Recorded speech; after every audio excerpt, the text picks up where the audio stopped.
Meil on nüüd kaamera ees Keila linna ehitus- ja planeerimisvaldkonna abilinnapea Inge Angerjas. Keilasse tuleb uus lauluväljak. Ehitus käib, masinad sõidavad ringi. Millal see kõik valmis saab ja kas ollakse üldse ehitusega järje peal? Ja vastab tõele, et ehitus on kestnud tänaseks juba 6 kuud, alustasime novembrikuus ja ega esialgu midagi nagu väga näha ei olegi, sest et aiad on ümber ja ausalt öeldes lauluväljak ju jääb sellise metsa sisse või et koht, kuhu lauluväljakut ehitame, on Keila metsapargi süda ning tänaseks on maastik juba kuju võtmas ja näha on ka kõikide hoonete asukohad ning ka tribüün.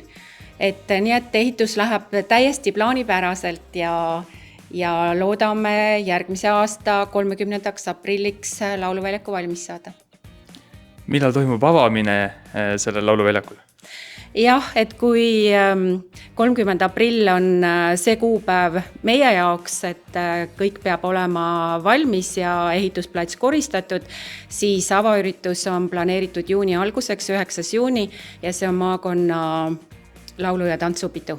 Et parajalt suur väljakutse, sest tegemist on väga suure üritusega, aga eks meil on aega ette valmistada ka. Nii et see saabki olema siis esimene üritus ka, mis seal toimub? Jah, nii on praegu planeeritud, et see ongi avamisüritus. Et laulu- ja tantsupeod on ju lauluväljakul toimunud seal pea 100 aastat, et tundub küll üüratult pikka aeg, aga see on fakt ja nii on olnud, et mis üritusega siis ikka veel niisugust märgilist kohta avada, et see on suurepärane idee ja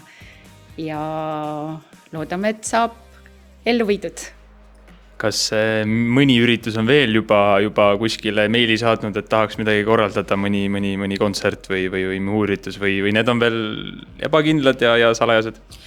Ja kuna informatsioon lauluväljaku ehitusest on juba läinud laiali kontserdikorraldajatele, et siis huvi tuntakse, aga mina täna siin ei oska ühtegi konkreetset üritust veel nagu välja hõigata, aga küll see siis tasapisi ka tuleb ja kui aeg tuleb lähemale, et siis ka need kontserdikorraldajad ja konkreetsed üritused välja hõigatakse.